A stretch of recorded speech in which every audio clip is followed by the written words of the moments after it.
Assalamualaikum adik-adik. Bagaimana kabarnya hari ini? Semoga semuanya sehat-sehat saja ya. Berhubung karena adanya pandemi corona seperti ini, sehingga proses pembelajaran dilakukan secara daring. Nah, jadi tetap semangat ya adik-adik dalam mengerjakan tugas di pandemi saat-saat ini. Jadi metode yang saya bawa kali ini yaitu berbicara dengan baik dan benar.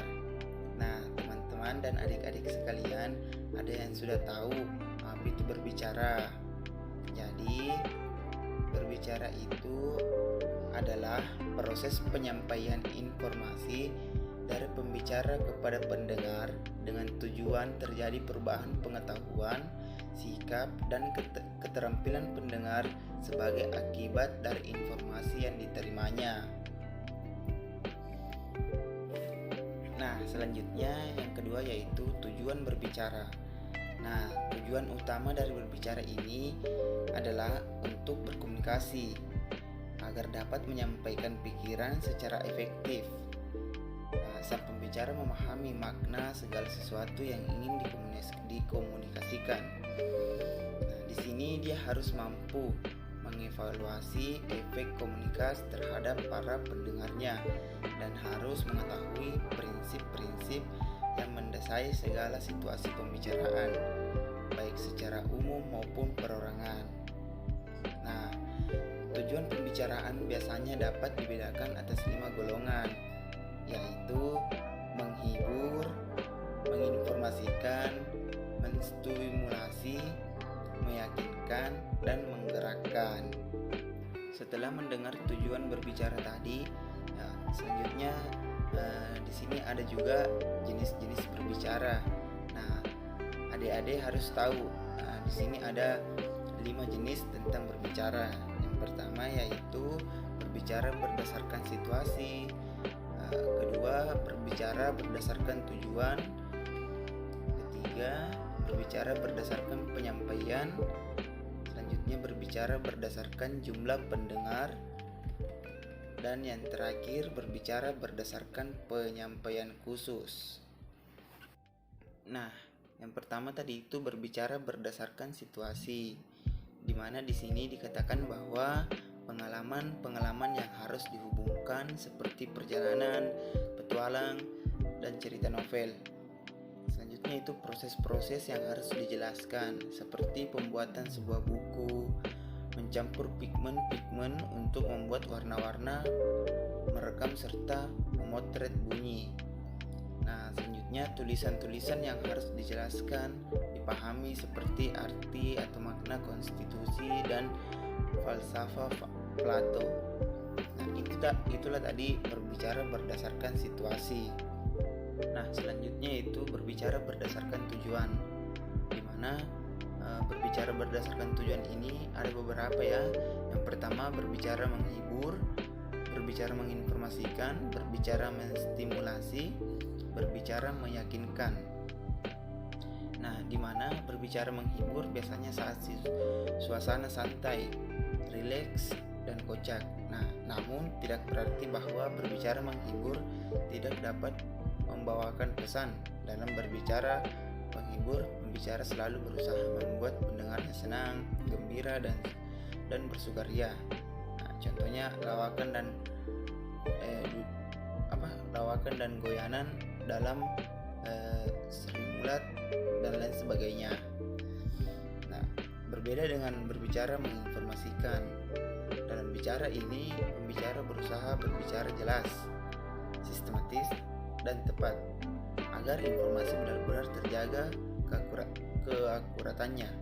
Contohnya, penjelasan materi, penerangan mengenai sesuatu kejadian, peraturan pemerintah, dan sebagainya. Selanjutnya, berbicara menstimulasi, di mana pembicara juga harus berusaha serius. Kadang-kadang terasa kaku karena kan pembicara berkedudukan lebih tinggi dari pendengarnya. Nah, pada pembicara menstimulasi, pembicara berusaha membangkitkan semangat pendengarnya sehingga pendengar itu berbuat lebih baik. Nah, contohnya yaitu nasihat guru terhadap muridnya. Selanjutnya yaitu berbicara meyakinkan. Nah, di mana pembicara di sini juga harus berusaha mengubah sikap pendengarnya dari tidak setuju menjadi setuju. Nah, pembicara harus melandaskan kepada argumentasi dan logis dan dapat bertanggungjawabkan dari segala segi. Nah, contohnya pidato tugas Departemen Sosial pada masyarakat daerah kritis tetapi segan bertransmigrasi. Nah, selanjutnya yaitu bagaimana sih Kak berbicara dengan baik dan benar. Nah, di sini ada 10 item. Yang pertama yaitu awali dengan kalimat pembuka.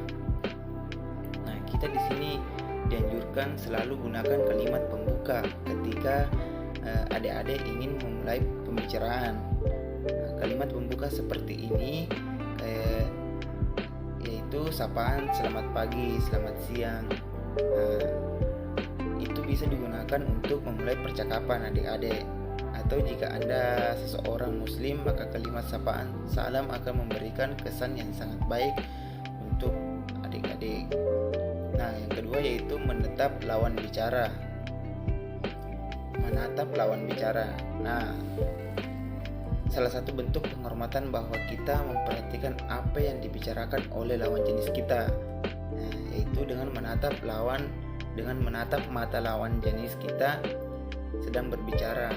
Nah, hal ini akan membuat lawan bicara merasa dihargai dan akan membuatnya memperhatikan apa yang kita bicarakan juga, Kak, teman-teman. Yang ketiga itu menggunakan kalimat sopan. Nah, di mana perlakuan sopan bisa ditunjukkan dengan menggunakan bahasa yang sopan dan pantas ketika tengah berbicara dengan lawan bicara. Semua orang pasti ingin diperlakukan sopan. Bahkan preman sekalipun ya adik-adik ingin diperlakukan sopan. Selanjutnya yaitu ciptakan situasi yang santai. Nah, dimana di sini kita harus usahakan untuk selalu menciptakan suasana yang santai. Misalnya dengan menambahkan sedikit gurauan ya adik-adik. Kelima yaitu hilangkan perasaan gugup. Nah, berbicara dengan perasaan grogi adalah hal yang wajar, apalagi ketika Anda berhadapan dengan klien atau berbicara dengan pejabat tinggi. Nah, namun usahakan untuk menghilangkan perasaan gugup tersebut itu sebelum Anda bertemu dengan lawan bicara adik-adik begitu. Selanjutnya yaitu usahakan menggunakan bahasa yang mudah dipahami. Nah, adik-adik harus menyesuaikan bahasa yang paling sesuai dengan latar belakang lawan bicara Anda agar lawan bicara Anda mengerti apa yang Anda sampaikan. Seperti itu. Selanjutnya yaitu menggunakan intonasi yang jelas. Nah, tentunya akan merasa sangat jengkel ya ketika Anda mendengar lawan bicara Anda tidak jelas dalam menyampaikan isi dari pembicaraan. Oleh karena itu, jangan biarkan lawan bicara Anda merasakan hal yang sama. Nah, kalau bisa, adik-adik gunakan intonasi yang baik agar yang Anda ingin sampaikan dapat tersalurkan dengan baik juga. Nah, selanjutnya itu jangan gunakan nada tinggi. Nah, menggunakan nada tinggi dalam sebuah pembicaraan itu bisa diartikan Anda sedang mencari masalah dengan lawan bicara Anda. Jadi adik-adik harus menggunakan nada yang santai agar suasana lebih kondusif dan tidak menegangkan. Nah, selanjutnya jangan memotong pembicaraan. Nah, itu sangat penting adik-adik. Memotong pembicaraan lawan bicara adalah hal yang sangat adik-adik harus hindari. Selain tidak sopan, hal tersebut juga akan membuat lawan bicara Anda merasa jengkel dan kesal. Nah, selanjutnya yang terakhir yaitu berikan salam penutup. Nah, di mana ucapan terima kasih atau kalimat sapaan yang lain akan sangat membantu. Ya, jadi itulah tadi topik yang saya bawakan tentang berbicara dengan baik dan benar. Jadi saran saya, baiknya kita sebagai mahasiswa hendaknya kita